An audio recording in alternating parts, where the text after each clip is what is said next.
Isang mapagpalang gabi naman mga katusok. Tingnan natin yung mga nahuli natin ngayong gabi mga katusok. Alas 10 ng gabi na pala mga katusok ngayon. Yan, tingnan muna natin yung huli ni Utol. Ito nga pala yung huli ni Utol, oh. Mga danggit. Yan.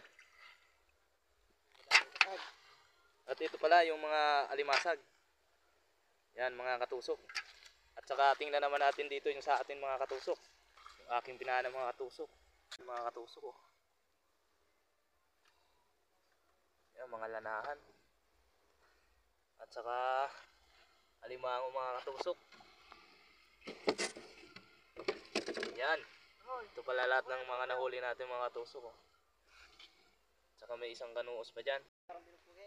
Ayun mga katusok, nilalagay na pala natin mga katusok yung mga nahuli natin mga katusok, oh. Ayun, malaking alimango yun mga katusok.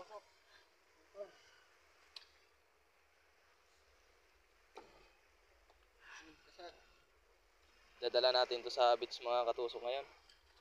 Dahil sa fresh na fresh pa ang isda natin mga katusok. Kailangan natin ng pangkape-kape mga katusok.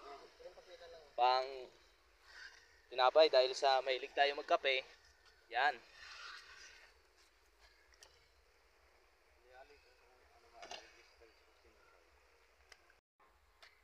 Ayan mga katusok. Nilalagay na namin sa lalagyan mga katusok. I-deliver na namin ito mga katusok. Yan, lahat.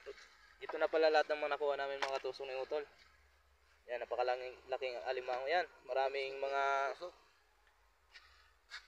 mga alimasag.